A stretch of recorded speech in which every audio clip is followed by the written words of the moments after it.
श्री शिवाय नमस्तुभ्यम। हम सबको पता है कि आज है 10 मार्च यानी कि रवि अमावस्या का बहुत ही विशेष दिन, और ये वही विशेष दिन है जिस दिन अमावस्या की रात में हमें एक दीपक जलाना होगा, जिससे हमारी जो भी मनोकामना हो, चाहे वो कितनी भी पुरानी हो, कितनी भी बड़ी हो, वो सारी मनोकामनाएं पूरी ज़रूर होंगी, जो कि पूज्य गुरु जी की कथा से सुन के बहुत अच्छे से आपको बताऊंगा। ठीक है, फागुन मास की अमावस्या है, तो आज सभी लोगों को एक दीपक वाला ये उपाय ज़रूर करना है। जो भी व्यक्ति इस उपाय को अमावस्या के दिन करता है, उनके जो पितृ होते हैं वो हमेशा खुश होते हैं। ठीक है, हर बार गुरुजी इस उपाय को अपनी कथा में बताते हैं, सुनने की कोशिश करेंगे। ठीक है, स्क्रीन पे आपको दीपक दिख रहा है, तो मन हो तो आप नया दीपक ले सकते हो, मन हो आप पुराना ले सकते हो, कोई भी मिट्टी का दिया लेना। ठीक है, इस मिट्टी के दीपक में आपको डालना होगा घी। ठीक है, घी डालोगे और घी के साथ आपको लंबी बत्ती इसमें लगानी होगी। अब लंबी बत्ती को लगा करके घी को डाल करके कहाँ पे जाना होगा?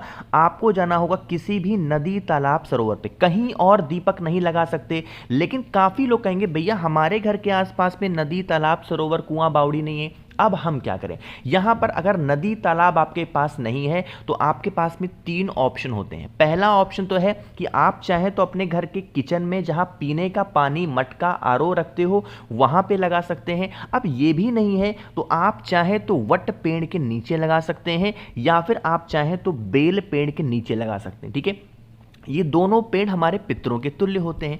आपको क्या करना है? उस दीपक को जहां पे भी लगा रहे हो, चाहे नदी पे लगा रहे हो, किसी पेड़ के नीचे, या फिर अपने घर में किचन में लगा रहे हो, आपको लंबी बत्ती का दिया लगाना, और उस दीपक के अंदर आपको 1 चुटकी काला तिल डालोगे। क्या डालोगे? मात्र 1 चुटकी काला तिल डाल करके उस दीपक को जला देना। जब दीपक को जलाओगे तो इस दीपक की जो बत्ती होगी वो साउथ डायरेक्शन यानी कि दक्षिण दिशा की तरफ होना चाहिए। जो भी व्यक्ति अमावस्या तिथि पे मात्र 1 दीपक का दान अपने पितरों के लिए कर देता है, उनके घर में कभी कोई संकट आ ही नहीं सकता। क्योंकि भैया इससे क्या होता है कि संकट नहीं आ सकता? क्या एक दीपक जलाने से संकट नहीं आएगा? बिल्कुल, क्योंकि जो आपने एक बार दीपक को लगा दिया अपने पितरों के लिए ना, तो अगर आपके पितृ खुश हैं तो धन की कमी नहीं होगी, पितृ खुश हैं तो सारी मनोकामनाएं पूरी होंगी, पितृ खुश हैं तो घर में लड़ाइयां नहीं होंगी, पितृ खुश हैं तो घर में बीमारी नहीं आएगी। इसलिए हमेरा या फिर आपका किसी का भी सबसे पहला फोकस होना चाहिए कि हमें अपने पितरों को खुश करना चाहिए। ठीक है,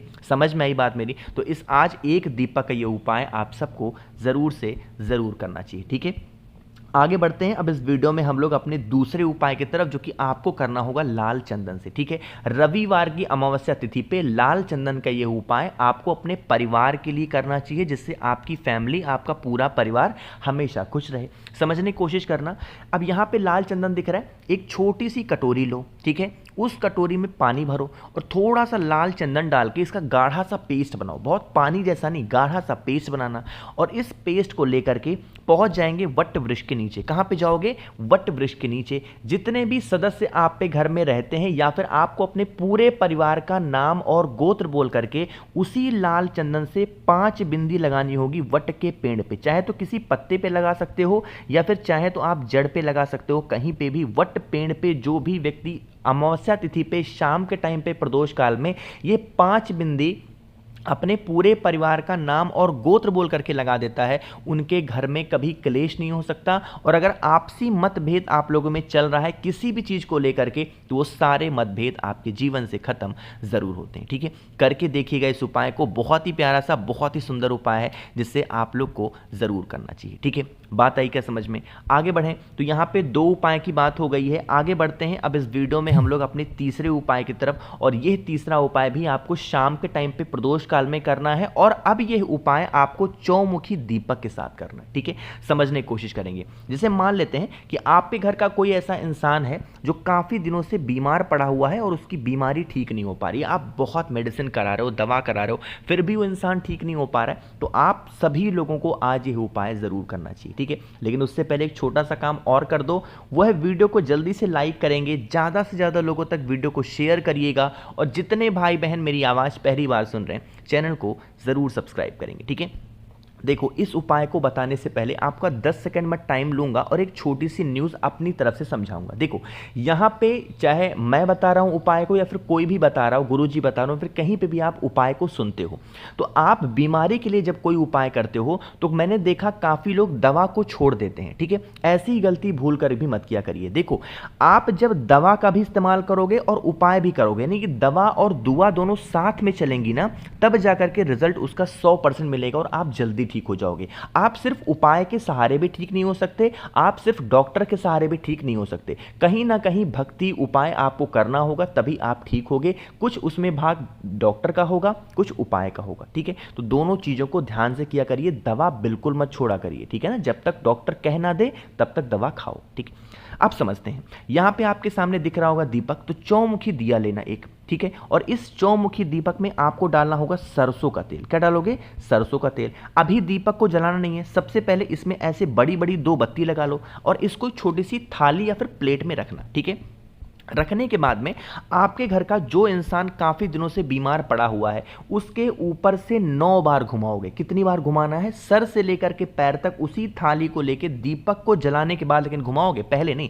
दीपक को जला लेना, उसके बाद उस इंसान के ऊपर से 9 बार घुमाएंगे सर से लेकर के पैर तक। अब जब घुमाओगे तो यहां पे आपको एक भगवान का नाम लेना है और वह है नरसिंह भगवान का नाम। कौन से भगवान? नरसिंह भगवान। फिर से बोल रहा हूं, नरसिंह भगवान के नाम से 9 बार घुमा लेना।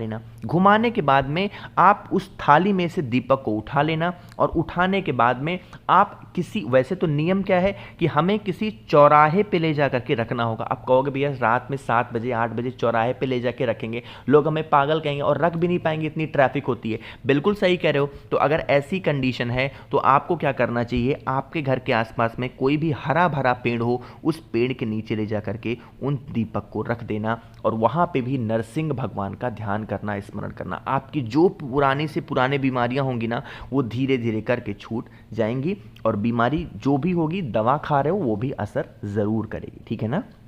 3 उपाय की बात हमने कर ली है। एक बहुत ही छोटे और बहुत ज़्यादा आसान से उपाय की बात करते हैं और यह उपाय 2 चीज़ों में काम आएगा। पहला तो ये आपको काम आएगा क्रोध में। ठीक है, कि कोई इंसान आप पे घर का है, बहुत क्रोध, बहुत गुस्सा करना है, मतलब किसी की सुनना नहीं है, सिर्फ अपनी करना है, वो भी गलत तरीके से। ठीक है।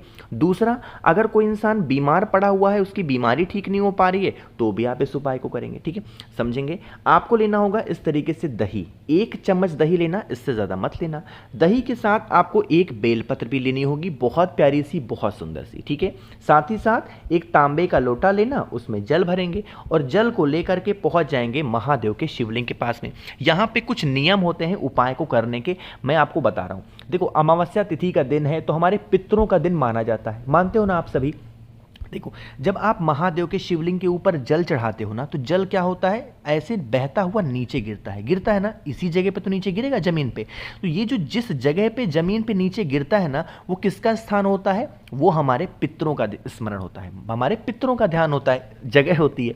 तो आपको क्या करना है, जो एक बेलपत्र आपके पास में है ना, उस एक बेलपत्र को जिस जगह पे जल नीचे गिरता है उसी जगह पे रख देना। ठीक है, और उसके बाद में जो मैंने आपको दही दिखाई है, उस दही का लेपन आपको माता अशोक सुंदरी के स्थान पे अच्छे तरीके से कर देंगे। ठीक है, कर दिया। फिर आपको जो मैंने 1 लोटा जल दिखाया, वो महादेव के शिवलिंग के ऊपर कुंदकेश्वर महादेव के नाम से समर्पित करेंगे और उसके बाद में जो जल चढ़ाओगे ना, जल बहता हुआ इसी दही से होता हुआ बेलपत्र के ऊपर गिरेगा। पूरा जल गिर जाने दें, उठाना कुछ भी नहीं है, जल गिर जाने दें।